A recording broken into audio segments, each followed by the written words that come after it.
1. The night mistress is so cool. She's amazing. Can I be like her mom? An excited child squealed to his parent as they held his hand securely. Of course you can, dear, they replied with a smile as they walked past an HC girl. The HC girl beamed out a bright smile as she turned to the side, looking pleased with what the child had said.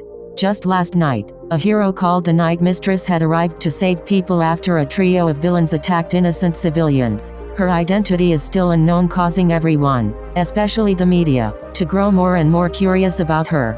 The hero never cared about the media and all the questions. In fact, when a man with a cameraman and news reporter found her, she was already preparing to run. She hated the media, saying one wrong word could ruin her whole career. Why are you doing this, Night Mistress? The young woman paused in her tracks. Turning her head to the side, she looks at the man straight on. Well, I can't just watch people die. Her response wasn't the best, but it was the only reply that flew around her head. Putting a strand of her HC hair behind her ear, she then attempts to run away. It was good idea to have a mask on her costume. It secured her identity. The hero wore a mask, blocking out most of the features on her face, mainly eyes. She was rumored to be the savior of the night. Her attire was a night blue dress with a dark collared cape around the back. The dress reached up to her thighs, which were then covered in black tights that could easily blend into the darkness of the night. She also wore earrings in the shape of the crescent moon. No one knew a thing about her. Not even the smartest could figure out this hero's identity. I suppose that's what makes her so interesting. Mystery is an attraction after all. Returning to the HC girl in the present, she walked past huge screens which displayed large televisions on live. Last night around 12 o'clock midnight, the Night Mistress appeared, saving several citizens from 3 villains, who are now under the custody of the police. Just who is this person? The woman said as images of the hero flashed all over the screen from last night. The girl who was watching let out a groan as she hurried forward, ignoring the sight. Maybe I should have let one of the pro heroes like All Might do it. That's correct, this girl, YN, was the same hero on TV. She just happened to be in her normal attire. YN also happened to be the same person who decided to enroll as a teacher at the famous school for future heroes, the UA. In fact, she was on her way home from the UA right now. The conversation she had with them was playing in her head as she smiled, knowing she had achieved her current goal. Flashback. I kindly ask that the group of students I will teach will have no idea of a clue of who I am. I will only speak with them in my hero form. They should not see me in my current. The girl said to the table full of teachers. I can't risk anyone to know that this form of mine exists. The principal Nizu nodded as he said that's fine. The symbol of peace, All Might, or should I say Yagi, nodded as well, saying yes. It would be the safest option as well. Of course, Yagi would say that he himself had been placed in the same situation. Her wandering thoughts were stopped, however, as the sound of police sirens went off, followed by the sound of footsteps. Chapter 2. Your wandering thoughts were paused, however, as the noise of police sirens went off, followed by the sound of footsteps dashing away. Your eyes widened as you turned your head to the side just in time for a man to run past you. Your eyes caught glimpse of raven black hair and aquarium-like eyes which were fixated forward. You gasped as you realized your stupidity after him. YN, you commanded inside your head as your feet automatically began moving at a quick pace. While running, you slid your hood over your head, covering most your features.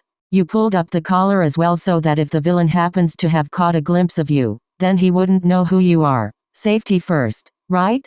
You ran with determination towards the man. You had to catch this one. A hero must do their job. The more you ran, the more you noticed something. The person was slowing down.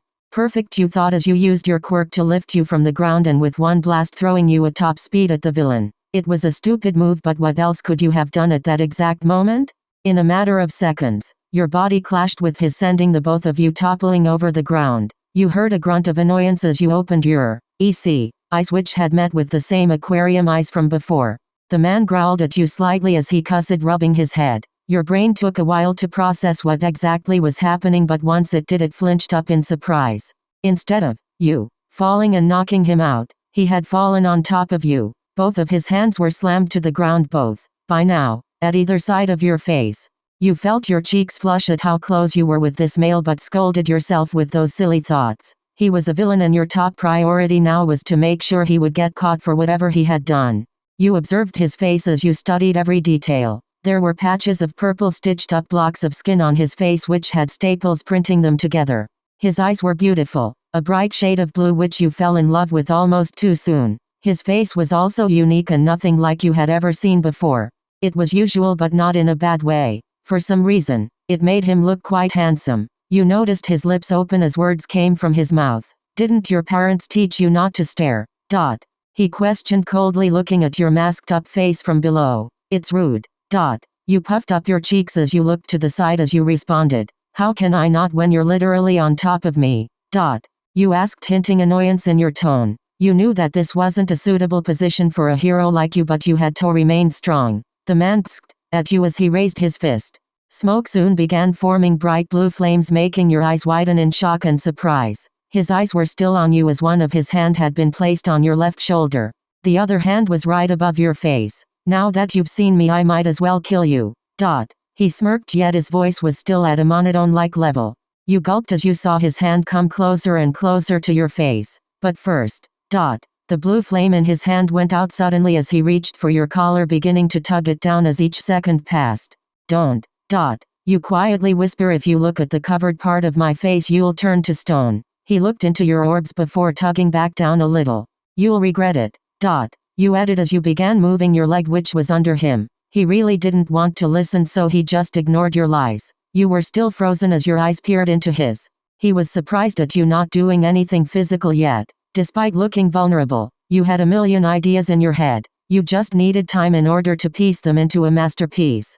Honestly, you didn't mind if he did see your face. You had a feeling he would get caught by the police regardless. Sadly, before he could fully expose your face, multiple voices were heard from the corner of the alleyway.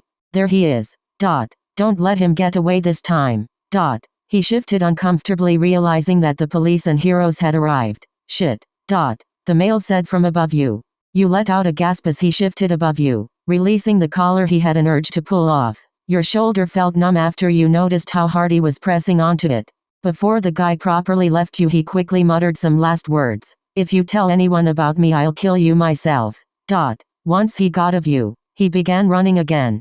Away from you and the others. Chapter 3. You let out a yawn at the beeping alarm clock as you slam your hand on top of it. 5 a.m. What the hell, you thought to wonder why you'd said it so early. I'm not a student anymore, you whispered as you began snoring back to sleep. 10 minutes later, the annoying sound of the alarm went off again, causing you to twitch in annoyance. What the hell? Then it hit you harder than a rock. Fuck, I'm a teacher. A circumflex. A day had passed since the incidents last night. The police had asked if you had by any chance seen the man that they were trying to catch, but you only shook your head. Why didn't